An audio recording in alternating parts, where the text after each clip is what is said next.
Welcome everyone to this ICCP webinar. Thank you for joining us today. Before I hand over to today's speaker, Robert Adams, I wanted to talk a little bit about the ICCP and what it is that we do. It'll be a very short 5-minute introduction, and then we will get straight into the topic.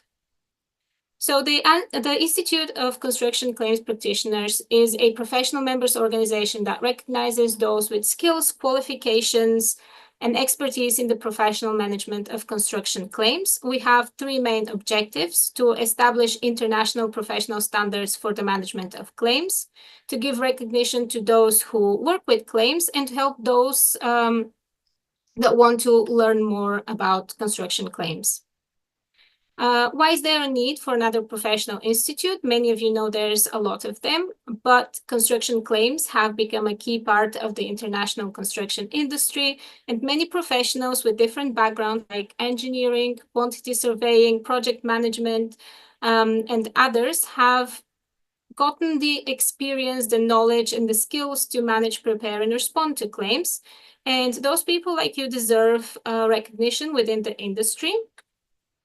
And this is sort of the mission and vision of the ICCP, that until the ICCP was established, there was no institute that specifically recognized those who have the specialist knowledge, experience, and skills to be able to manage, prepare, and respond to claims to the highest level of professionalism. Now, we want to support you in the best way we can. So in terms of strategic direction, the ICCP has an elected steering committee comprising of 5 elected fellows, an elected president, and the ICCP's executive officer.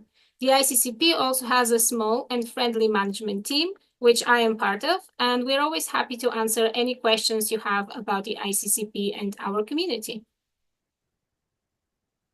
On the topic of membership, here is a quick look at the levels we offer. For individual members who are already working with construction claims, we have 3 levels, each with their own set of requirements to be met in order to be eligible for membership. You can find out specific details on our website, instituteccp.com. We also offer student and graduate memberships for those who are still studying towards a construction qualification or have recently graduated and are in the early stages of their careers. And for companies who specialize in claims or have departments that specialize in claims, we offer corporate membership as well. Now, on to the best part, the benefits. Our members get plenty of benefits for being part of the ICCP community. We have a private members area that gives you access to a collection of resources that can help expand your knowledge on claims. There is also a library of practical templates that can save you time and help you refine your own work. We collaborate with industry experts to deliver monthly webinars on contracts and claims, just like this one. ICCP members get 1 CPD hour for each and are issued CPD certificates. In addition to the public webinars, we also offer ICCP Academy sessions to our members only. These are short, to-the-point sessions focusing on a practical claim subject.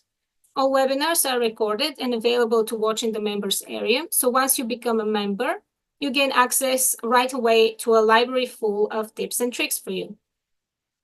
We have also partnered with 2 academic publishers to allow ICCP members to save on books. Additionally, there is a member-only discount on training courses by our partner Claims Class. Our monthly newsletter for members provides an overview of the latest ICCP news and beyond, keeping you informed on the latest developments in the industry. We also offer industry exposure in the form of public members list, as well as the benefit of a logo and membership certificate so you can showcase your designation. As a member, you would also get access to a private LinkedIn group where our members can ask claims and contracts questions in a confidential setting and get advice from their fellow members. We also have the optional benefit of the Register of Claims Practitioners, which is a popular choice with our consultant members. And finally, we have an annual conference which takes place in September every year. It's free to attend for members, but also the recordings are available forever in the members area. So if you missed it this year or last year, you can easily catch up. Now, if you want to know more about the application process or what the members area looks like, we have videos on this and more on our YouTube channel. All the details about ICCP membership are easily accessible on our website, instituteccp.com, currently on the screen. If you have any follow-up questions, you can email me at the email on the screen, or alternatively, you can email membership@instituteccp.com with any specific questions about membership eligibility and applications. If you registered if you requested additional information when you registered, you will be getting an email in the next couple of weeks with our membership brochure, the recording, the slides, and more details about it all. I will put the contact details in the chat if you want to make a note of them. I'm almost ready to hand over to Robert, who will talk about construction schedule delays and disruptions and how to identify, prove, and present them. But a little bit of housekeeping first. There will be time for questions at the end. If you have a question while he's talking, please put it in the Q&A box below. Please use the chat box only if you want to discuss something with fellow attendees, and put every question that you have in the Q&A box so that they don't get lost and we can address them at the end.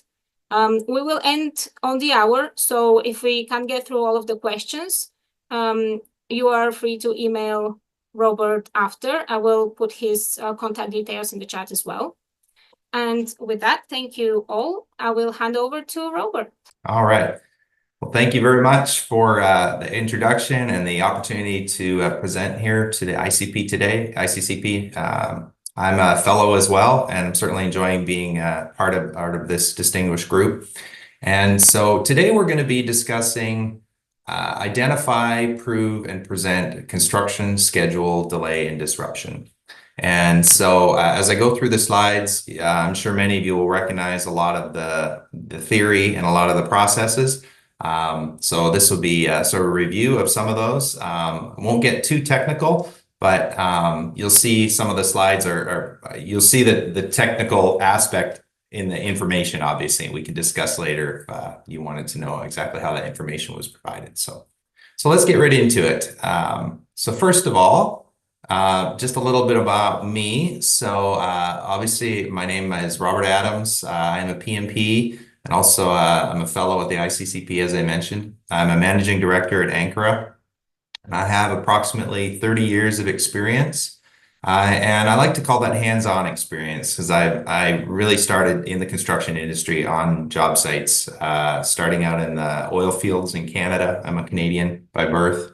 And so up in the oil fields in the Arctic and in northern Canada, I worked there, starting out as a project scheduler, and then working my way through the ranks to being a project controls lead, and then learning how to do Monte Carlo risk analyses, which kind of brought me all over the world. I worked in the Middle East. Obviously, I'm in the United States now as well. And now I work as a consultant, a little bit more on the forensic side in delay analysis, mediations, testifying as an expert witness. I also consult as a schedule consultant to a school here in the United States, the Delhi Webb School of Construction. I'm a certified mediator, and there you see some of my other credentials. I also speak Spanish fluently. There's a whole story behind that, but I spent quite a few years in my youth in Central America, and so I picked up Spanish. So I'm fluent. I can read and write and speak that. So a little bit about Ankura itself, just so you're aware of the company that I work with. We are a global company, and if you haven't heard of us, there probably is a local branch within the area of the world that you're located. We're based in many different countries. The Construction Disputes and Advisory Group is worldwide as well. We cover all aspects of all the different areas around the world. My specific division is the Construction Disputes and Advisory Group. Ankura itself is around 2,000 people. And our Construction Disputes and Advisory Group is about 1/10 of that. We're around 200 professionals, sort of at my level, managing director or higher as well. we have quite a few robust people that we can rely on, and that's in all aspects of whether that's cost or quantum analysis or schedule delay analysis, productivity analysis, expert testimony. We kind of have the full spectrum of needs and services that we could provide. So an overview of what we're going to discuss today, I like to think of when we discuss schedule delay and disruption, that I like to think that there's really two aspects to it. There's the science, there's the technical aspect to it, but then there's also an art to it. And that comes from experience or having good mentorship. And so the art of that really is our professional judgment. It's our expert opinion. And then with that, we have to make a lot of subjective decisions, because the data is one aspect of it, but it's the interpretation of that data afterwards and how we use that data to weave the story that we're trying to discover, right? And so throughout this presentation, I'm going to break it into 4 topics that I like to kind of think of them sort of as conversational style topics. So when you're thinking of delay and disruption, and you're sitting down maybe at your desk in the morning, one of the first things would be like, well, what happened? What just happened? And then the next phase of that would be, are disputes inevitable? And then if so, how do we move on from this? And then how do I explain this? And so those are the areas that I'm going to touch on in these 4 categories. So first of all, what just happened? So defining a dispute. And as you can see in the Far Side cartoon over here on the right, suddenly a heated exchange broke out between the king and the moat contractor. You can see how a dispute can easily occur when good communication doesn't happen, right? The moat is inside the castle there. So someone was asked to build a moat. It didn't confirm exactly where that moat was supposed to go, right? So that's something that can happen in a dispute, right? A disagreement that can occur in any stage of the project. It may be in the planning stage, it may be during the construction phase, or it might be in closeout and completion commissioning phase. And it could involve many different parties, right? From stakeholders to property owners, right down to the contractor and the suppliers of products. The types of disputes can be delays or extensions. It can be specifically the scope of work not being properly identified, payments over disputes or disputes over payments, the quality of the construction or changes in material costs, which we saw exponentially during the COVID pandemic, right? So once we know that a dispute has happened, we might be thinking, well, was this inevitable? And so this is something to think about. Sometimes we can't do anything about the current project we're involved with. We're in the dispute, but there's a time for some lessons learned and being able to apply what has occurred maybe on the project we're dealing with in dispute and applying that to a future project. And so I like to think of trying to produce or try to enable some prevention. So Benjamin Franklin was quoted as saying, "An ounce of prevention is worth a pound of cure." And so really that's so important at the beginning of a project, right? To think of what can we do before a project starts to set us up for success, to minimize conflicts and disputes or prevent them entirely, possibly. So how do we do that? Taking the time to establish clear and detailed scope of the project, ensuring that the contracts in the project are comprehensive, explaining the goals, explaining the deliverables, timelines, any word or verbiage around liquidated damages. And then also as well, ensuring that the executive team has awareness of what the project is about, really not just maybe viewing it on a revenue sheet or a capital assets sheet, but having some awareness of the project. And we're going to talk about that a little bit in execution certainty, which is a product we offer here at Ankura. And then also testing that plan. And that's through the risk analysis process and as well through the Monte Carlo risk analysis. So when we're thinking about disputes as well, in that prevention stage, understanding what we're legally entitled to. So understanding the limitations of the contract before you start to prepare a claim, Understanding the sections. Are there notice provisions? Are there any paragraphs in there that discuss recovery for time and money? How do they discuss excusable, compensable delays? How do they discuss concurrent delays? How does the contract discuss scope changes? Schedule analysis requirements. Sometimes there's specific ways that delays need to be analyzed as in a time impact analysis and things like that. And so each contract is different. Sometimes when we get a contract, we see the size of it. It's, hundreds and hundreds of pages. And, sometimes maybe we don't read every page because it seems like it's boilerplate, right? It's been produced many, many times, and it's really just a couple pages that get changed each time, but we really need to read that, right? Because there could be something embedded on page 187, paragraph 12, that's something that you may want to make sure you're aware of, right? So in a contract, there's contractual completion dates that we need to understand. How is that described? Is it by stating a specific date, or is there a specific works period?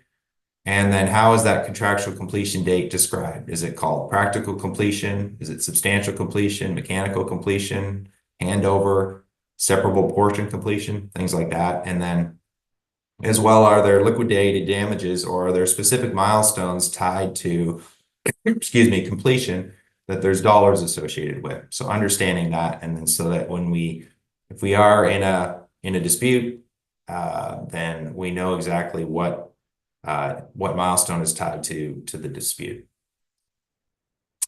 So under this section of are disputes inevitable, execution certainty is something I wanted to discuss. It's something that involves everyone from the executive level all the way down to the person working in the field at the entry-level job.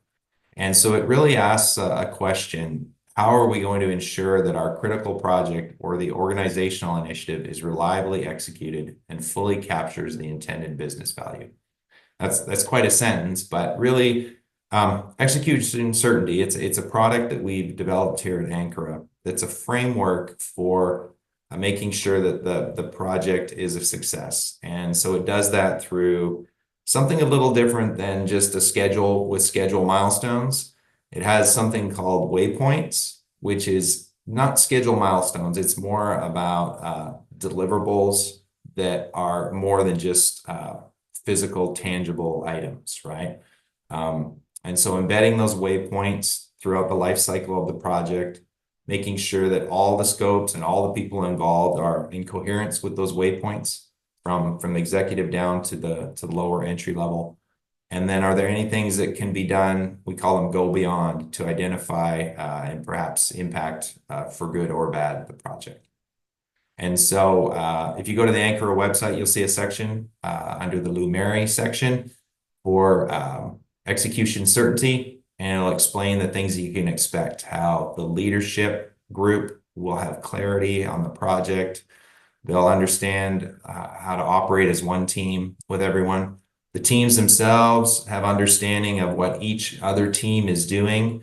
And then it enables a culture where everyone has that environment of transparency and trust. And so you can see from the photo here on the right-hand side, it's a lot of a workshop-based style of developing this execution certainty. So we get it, everyone is in a room together talking and discussing. That can be virtual, of course, but that's the idea, that it's a workshop style environment to really line out the execution certainty framework.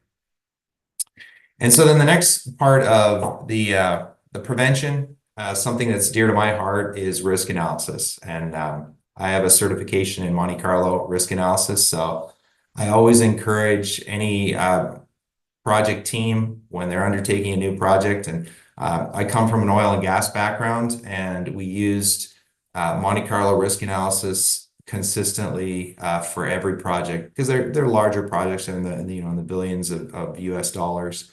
And so I saw great value in utilizing risk analysis in the Monte Carlo analysis throughout the life cycle of the project, from the very beginning stages all the way through. So here are the 6 steps out of Project Management Institute's risk management framework: planning it, identifying the risks, performing a qualitative risk analysis, then performing a quantitative risk analysis, planning the risk responses, and then monitoring and controlling, and then really repeating that cycle throughout the project.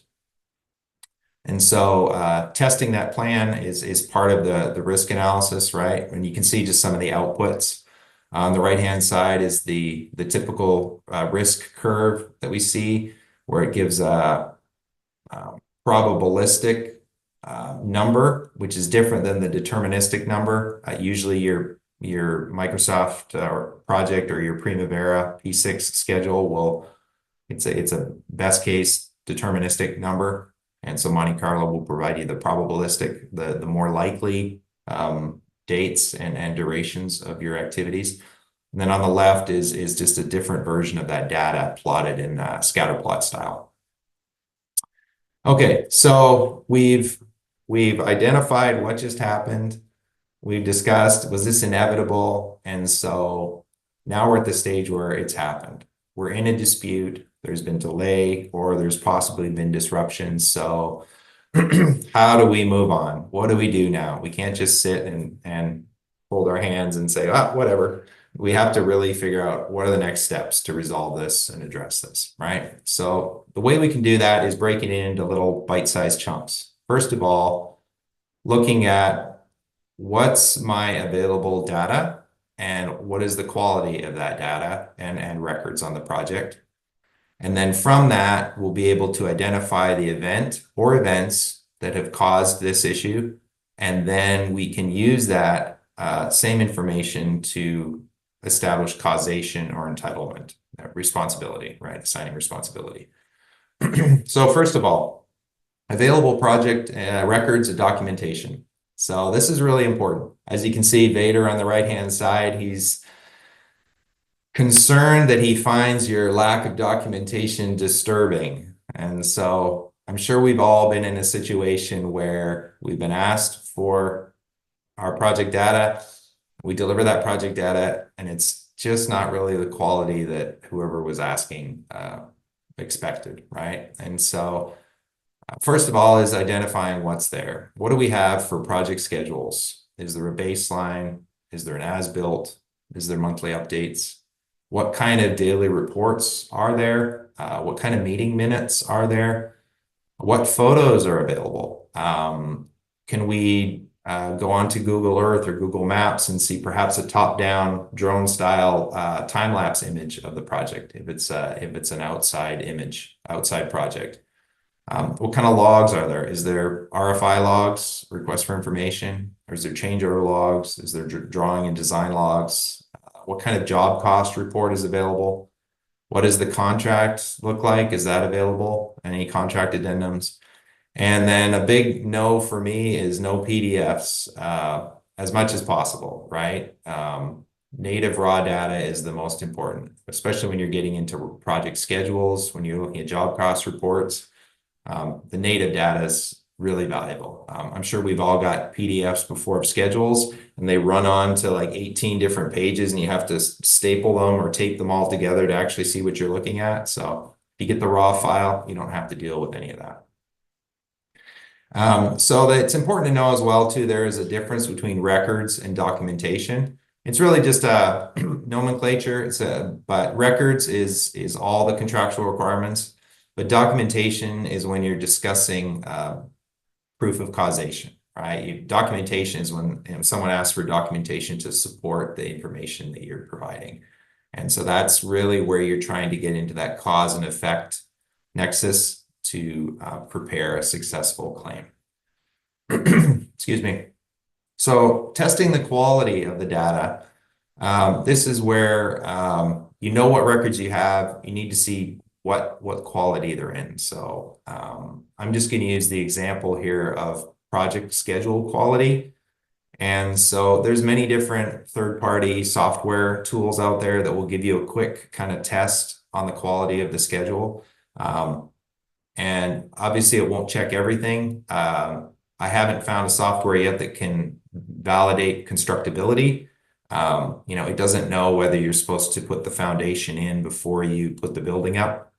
There isn't a software that seems to be able to figure that out. We're close though, I think, right, with the AI, but these tools will test the technical aspects, right? So in Acumen Fuse is a common one where here in the United States, we use the DCMA 14-point check, and it gives you nice little traffic light colors on what gets a green for it's acceptable. Yellow is a bit of a caution, and then red is sort of a fail. So in this example here, there are 1,377 activities with high float. So that's 58% of the project that I was sampling.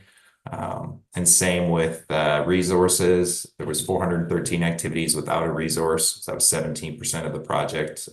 290 one of them in negative float, which is 12%. So and Acumen Fuse will allow you to adjust those criteria as well. But the DCMA kind of has a set values for those. I think, yeah, I'm not quite sure. I think it's within the 2-month range is kind of a high float or something like that. All right. So continuing on with testing the quality of the data is when we look at the schedule should hopefully be in Primavera P6 or Microsoft Project. I have a preference for Primavera P6. It's a lot more robust in my personal opinion, but I know Microsoft Project is used quite universally and globally. But I tend to always recommend, if I'm asked, that the schedule be prepared in Primavera P6. And then some of those schedule characteristics you'd be looking for is you wouldn't want to see any open ends, meaning no activities without a predecessor or successor, a limited amount of constraints.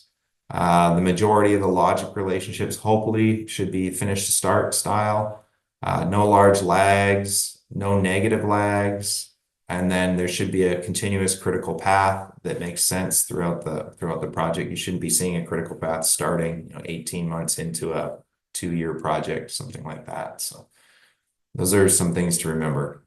And then as I showed before, the example, the Acumen Fuse, running the scheduled diagnostic tools will help you to understand some of the sort of first pass on the quality. And these are some of the things that it'll look for. Added and deleted activities, changes in the durations, lag values changing, calendar changing, things like that. So they'll help you to see over time whether the schedule's been manipulated or altered, and that's all part of the forensic process. Right? Okay, so identifying what happened, knowing whether it was a delay, whether it was a disruption, or both. And so, excuse me. There's in the ACE International Recommended Practice 2903 for forensic schedule analysis. It has some excellent descriptions there for delay and disruption. And really simply, delay is a state of extended duration of an activity or a state of an activity not having started or finished on time relative to its predecessor. And one of the important distinctions of a delay is that it has to extend the contract time. And so there must be an increase in the duration of the project. So we'll see that later on in a graphical example. And then disruption can be a little bit different. That is where disruption has affected change on unchanged work, which may show up as productivity impacts. And it may, as it mentions here, it may cause duration compression, out of sequence work, concurrent operations, stacking of trades, and other acceleration measures. So disruption is something that may be a result of delay, or it may be something that's occurring on its own as well. So how do we identify that? So with a delay, generally you need to start at the 0 point with a baseline schedule. Hopefully there's a native file of that you can view the critical path and view that the completion milestone or the interim milestones are clearly identified on that critical path. And then hopefully to compare, you have an as-built schedule or the most recent monthly update schedule. Perhaps you can print the critical path of that, but you can also look perhaps at historical to see if anything from the baseline has shifted from the as-built. And that's how we can see we have a delay. So here's an example of that. This is one of the graphics that I prepare, and I like to prepare a lot of my data outside of the scheduling software. I find that sometimes there's just sort of when we're talking to sort of the executive level, sometimes there's I don't know, a bit of a disconnect. We work in perhaps Primavera schedules and Microsoft project schedules all day long. We understand them really well, but sometimes just throwing something into PowerPoint with some nice colors can make it a little easier to explain. So here we have on the top in blue for baseline, on the bottom, the as-built in red, and then the delay periods in between. And so very simply, you can see the work breakdown structure of some work from procurement through to startup and commissioning, the same down below. And the critical path over time has been drawn in there inside of this dashed line. And you can see how there was a shift of 70 days to a curtain wall. It was supposed to finish here, but it took longer, or sorry, it finished here. And then with substantial completion, it's very simple to see that substantial completion was supposed to be 6/6 and it ended up being 10/3. And so you have this 147-day delay. So very simply, quickly, easy to spot that a delay occurred on your project. So disruption is a little bit different. And so to be able to review and understand whether disruption has occurred, you may have to review the workflow of the project to see if there was perhaps crew logic. Was work supposed to start geographically, maybe in one location or by a specific trade? Was there a specific work calendar with specific requirements, perhaps a no work window? I know in Canada we have a pretty large winter window where no work can occur, or no specific types of work can occur. There's even like caribou migration windows and things like that we have to be aware of. Was there a loss of productivity that occurred? And did anything change from what the original plan was on those calendars and those specific work windows and things like that? So here's an example of a disruption. Excuse me.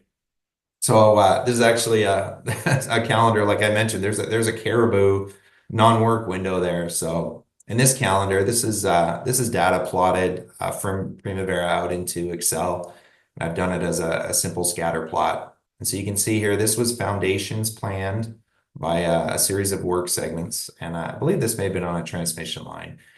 But you can see the original plan was this series of dots here, starting from this segment A. There's actually, you can see a pretty good workflow going through there and there as well. And perhaps there's a second crew here and a third crew here, and then the work continuing on through 2020. But then you can see the as-built is these other series of dots. And then you can see it really didn't follow that pattern at all, right? There is a bit of a flow, but it's jumping back and forth, right? There's not this nice linear progression of work. It's jumping back, jumping here, jumping there, moving down here, moving down there. So pretty easy to see that there's a significant amount of disruption that occurred on this project. And really, the delay portion is not that significant. When you look here, the original plan was to finish around November of 2020, and it looks like they're finishing around March of 2021. So, on a 2-year project, you've only maybe lost 3 or 4 months. So the delay isn't significant. The disruption is, right? So you would have a two-pronged approach to this. You'd be looking for a delay extension, but you'd really also be trying to prove out all the disruption that occurred as a result of other impacts. And so, as I mentioned, sometimes a project has both. A disruption can lead to a delay, and a delay can also lead to disruption. And so it's good to identify if that has happened, right? If there's a cohesive impact because of both things. So then another part of moving on from this is establishing causation. And so once we've done what we just discussed in the previous slides, we've identified that there is a delay, or we've identified there is a disruption. Now we've got to figure out what caused that. What's the birth of that event, or what's the trigger impact? So just like the slide on the side here shows, the cupcake We know that the cupcake happened because of the baker, right? The baker's the cause, the effect is the cupcake. And so it's the same when we're looking for causation. We've got to go back through what we have available for records, whether that's meeting minutes, whether that's a response to a request for information, that may be a site instruction, it may be an email with some direction on there. We're trying to find that why. Why did this disruption occur? Why did this delay occur? And that's where the entitlement comes from, is articulating that root cause that created this impact, or this effect, I should say. So here's an example of causation where a change order request may come through for additional building ventilation. There is a third-party vendor requirement for that. There is equipment specifications involved. That is after the contract was issued, and so there's an impact to the contract where equipment may be showing up late. And so the contractor would be entitled to a change then because of that change order request. As well, we may find the value in developing an issue database throughout the project. And so this can be in Microsoft Excel, or it could be in Microsoft Access. Many of us still like to use Access for how robust it is. And within that, it's really just a log of RFIs, field memos, and then additional things such as, were there conflicts in specs? Were there weather conditions that occurred? Was there work stoppage that occurred? What type of work was being performed on site? What types of trades and crews were involved? What types of equipment was being used? And then any delays that were encountered. So really just almost a running log, that we call it an issue database, things that were affecting the project over time. And that can be invaluable later on. We're trying to go back forensically and understand what happened outside of just looking at a project schedule, right? That issue database can be very precious. As well, something I wanted to mention here as well, within Ankura, we have an AI system. We call it Nora. It's based off the ChatGPT system, but we brought ChatGPT inside into our organization. And we maintain a separate database that's not linked to the worldwide ChatGPT. And we've used Nora quite a bit for helping us with documentation, cranking through and chewing through a lot of documentation. So here's an example here of where we had 5 million documents on a specific case. Nora was able to help us reduce that to 600,000 because of the duplication sometimes that occurs with the stamping of documents. And then we were able to further reduce that down to 100,000 key documents, relevant data, using Nora to help us kind of crunch through. So that could have been, several months of work for someone, a human resource. But I believe with Nora, we accomplished that in, I think it was less than 3 weeks. So don't quote me on that. But it was definitely a significant savings in time and money for our client. So then the final section is, how am I going to explain this? So we've identified something happened. There was a delay. There was this disruption. We've figured out what that was. We've looked at causation. We've assembled all of our documents. We have everything. Now, how do I explain it? And so this is really the most important part, right? Is the presentation. And so thinking of, how am I going to prove it, package it, and present it? And so first of all is that we need to make sure that we always have a basis for our analysis in some sort of industry standard. So I often use the ACE recommended practice 2903. There's others out there as well. But explaining my methodology for perhaps a delay analysis, whether I've done an as-planned versus as-built, whether I've done a windows analysis, maybe a time impact analysis, so that you've got something that's concrete to back up, that you didn't just pull your analysis out of the sky and say, I think it's this one, right? But you have something that's a proven standard. And so within those methodologies in ACE, you can see the different examples here. This is right out of the ACE book, where they're, you're an observational technique or a model technique, and the different types of outputs at the bottom. And so I like to bring this up as an example of trying to always be as simple as possible, but still convey information. And so it may be as simple as starting out at a really high level when you're trying to prove something before you get into the details, right? So I like to use the McDonald's colors, blue for baseline, red for as-built, yellow for big delays. Everyone can understand those colors pretty quickly, the simple primary colors. And this graph very simply shows, everyone can see this is when the notice to proceed was issued.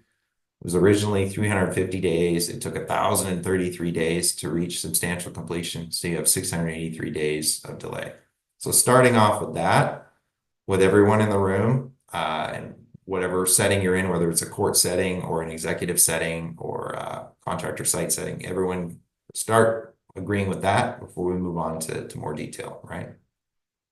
And you can always just dig down a little bit further, where you can break that same data into some simple work breakdowns, blue for baseline, red for as-built, orange for future work. And then you can see the delays in between that have occurred. It's pretty obvious that these delays are impacting work, right? They're running out past the data date even.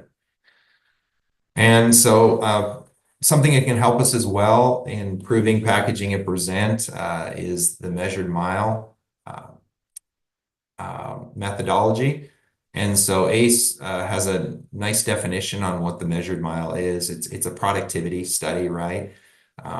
And so it explains it here very simply. It says a measured mile analysis is used to quantify lost productivity on a project by comparing the cost of impacted work with the cost incurred to perform the same or similar unimpacted work. So taking a time period on the project when work was being performed as best as possible and comparing it to the impacted time and showing all the differences.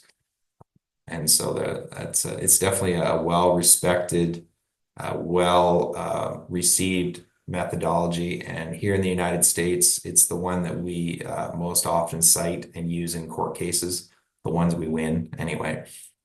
All right, and so some of the benefits of the measured mile, I won't read all of this here, but it's clear and objective.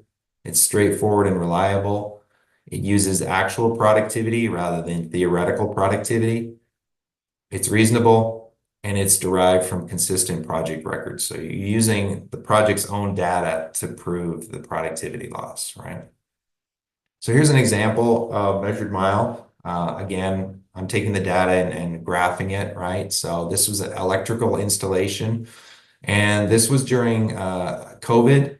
And so you can see there's a period of time where you can kind of track, sorry, this wasn't COVID, the next slide is, but you can see that the differences here where here's the as earned work down below. You can see the as built work, and then you can see these massive amounts of inefficiency that occurred, but in different periods, it did occur differently. And so this is something that you can then zoom in on. Why was it 123% inefficient versus 31% efficient during this period? And so that can also be charted a different way, right? This was an example of pre-pandemic work. This work was achieving 55 units per hour throughout assembly, erection, and stringing. And then during the pandemic, that dropped to only achieving 32.7 units per hour. And then post-pandemic, it did improve back up to 41.6, but it never really regained the momentum that we had pre-pandemic during this project. So there's a sort of a lingering, long COVID impact to this work. So quantification of damages, when we're looking at delay claims, you're really trying to quantify the costs over time. And so perhaps establishing a daily rate for that delay over time. With disruption, that can be the measured mile. You're trying to show that disruption occurred within a certain time frame, and so the productivity was impacted during those specific periods, and you can use that by tracking hours or quantities for specific activities. All right, so a couple final notes here is when you're proving, packaging, and presenting, so important to read the room, right? So who's your audience? Who are you presenting this to, right? Are you presenting to executives? Then maybe those higher level summary slides in the McDonald's colors is a good starting point, right? Are you dealing with attorneys? Then maybe you need to work in a little more contractual language. Are you working with project managers? Are you discussing this with project managers or maybe people at the trades level? Then there's a different way to explain that as well, right? What type of report? Is a written report necessary or is a PowerPoint good enough? And then I always like to think of, as I mentioned, starting with the space shuttle view, the 40,000 foot view, and only zooming down to Earth where it's necessary. Um, I think in our lines of work, we deal with a lot of data, but not everyone has that understanding of data like we do, right? They have different jobs, they have different roles. And so it's important to think that, not assuming the audience understands this complicated analysis. We need to keep it simple, only a few main points. If you're preparing a written report, the report itself should be quite simple and more a narrative report. And then all the data, I would recommend pushing that into the back into some appendices or some exhibits. And then don't use more words when less is sufficient. And I had this note here for myself on the 6-word memoir project. So, and you may have seen this happen during the COVID pandemic, but this was a project that someone started online during COVID to describe what was happening in their lives because of COVID in only 6 words. And it was derived from way back in the 1930s when Ernest Hemingway, one of his friends challenged him to write the shortest story possible. And so he wrote a story in 6 words. And if you Google it or if you know it, it's quite a sad story, but 6 words tells this incredible story, and your mind just really can just imagine the setting of what happened. And so this project was something similar during COVID. And so I use it when I'm preparing reports and when I'm preparing PowerPoints. I always think of the 6-word project, like how quickly and concisely can I explain this so that the audience can understand it, right? All right, so there, just to review again, we've gone over when you're sitting down at your desk in the morning, what just happened, trying to wrap your head around what's occurred, and then trying to think, well, was this inevitable? And what could I apply for the future so that I can prevent some of these things occurring? Some of the execution certainty, the Monte Carlo risk analysis. And then if the dispute has occurred and you have you have to move on from this, right? So I start with looking at my records. And then I start trying to understand, well, what do my records tell me? What's the quality of my data? Was it a delay? Was it a disruption? Was it both? And then how do I explain it? How do I graphically show this and prepare all this information and explain it to the audience? So believe that brings us to the end. I hope that was helpful, and thank you for your time. Thank you, Robert. That was great. I think that was such a great overview of the subject, and I really appreciate you including all those very engaging memes and anecdotes. I really enjoyed that. I hope everyone else enjoyed it too. We have a couple of questions in the Q&A box, so I'm just going to read them out to you. Okay. So we have, the first one is, do we need the original document for a dispute? That's a good question. I would say not sure the original document is necessary. In this day and age, we deal with things electronically a lot. So I think if you have, if that's your question, if we're dealing with, electronic documents, then I think, having copies of that should be sufficient. But I would say original, if you're dealing with analysis, it's best to get the original files for like perhaps a schedule or perhaps Excel data. It's best to get those original files to work with. Then they haven't been altered in any way. But if we're thinking of contracts and daily reports and things like that, I think just we wouldn't need the originals of those. Hope that answers your question. Thank you. The next one is from Sammy. I think you might have answered that later on in the presentation, but I'm going to ask it anyway. The Yeah. as planned versus as built chart, which type of app did you use? Is it Visio or Visual? Oh, good question. Yeah, so that's really just PowerPoint, Sammy. Yeah, I know there's much better versions of software out there that can probably create something, but I think I'm a little bit of the old dog with PowerPoint. I have some templates in PowerPoint that I've been using for years and that I can just pull out and replicate the information. So yeah, it's just PowerPoint, nothing fancy. Okay, thank you. If no method of delay analysis is mentioned in the contract, which method should be used by the contractor?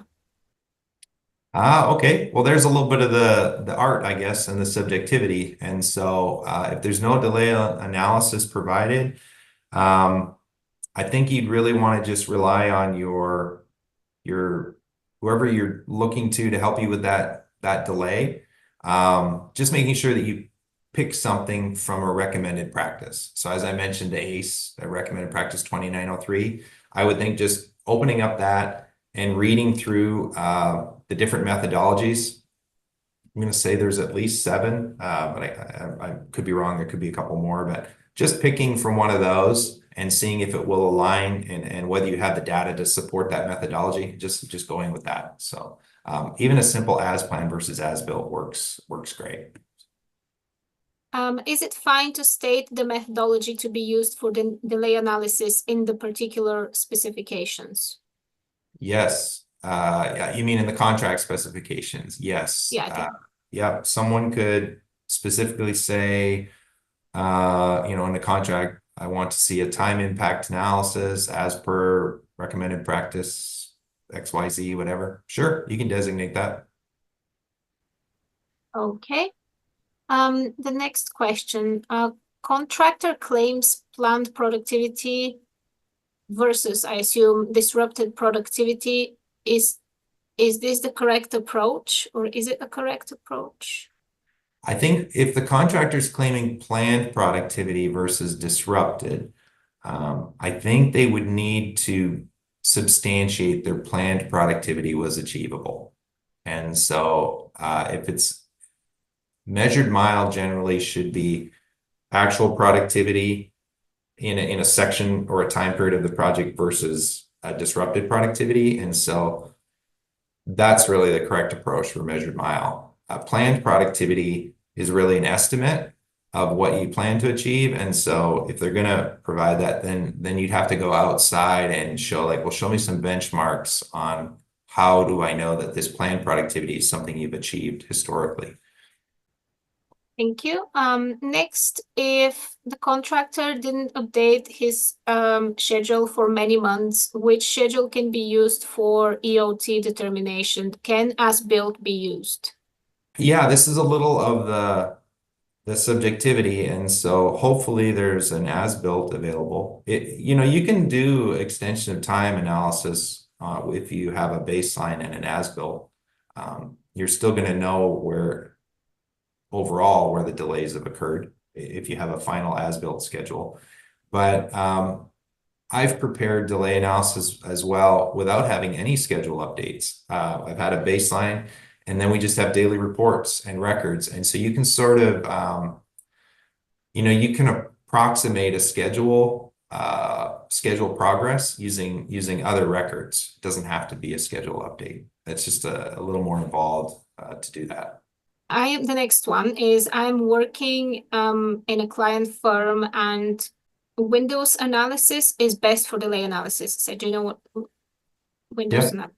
How can I be more competent and get to know the details in the process for window-based analysis?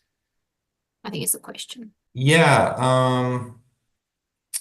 I think just getting familiar with maybe some of the industry experts that use that. A lot of the consulting firms like ourselves, like Ankura, we use Windows analysis extensively. I use it extensively. You can reach out to me if you'd like. I'm happy to go over the process with you and exactly how you use that as well. I work with, I'll give a shout out to Dr. Anna Maria Popescu. She works on my team, and she's authored sections of the ACE recommended practice. And so she would as well be a resource that perhaps you could reach out to discuss the Windows analysis technique. The contractor submitted as planned versus as built based EOT claim as an interim claim. The project is still in progress. How, being an employer, should I react to this claim? Okay, good question. So as planned versus as built is fine as an interim, but there must be an interim milestone, hopefully, then you're measuring to. If you're still forecasting delay, it's just like they say, you're not delayed until you're late, sort of thing. So you have to have some sort of interim milestone to measure by. That would be fine. You're not fully as built until the project's done, of course, but that's sort of like a TIA type of analysis. And so you're really creating an impacted schedule showing the impacts. I would recommend that would be a little more valuable than a as planned versus as built on a project in progress. Thank you. For a disruption claim, which method of analysis is more suitable, time impact or something else?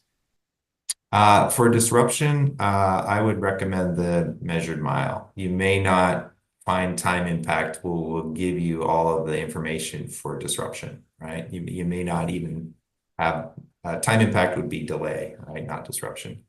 Right. Should we wrap it up? We have 10 more questions. They are multiplying.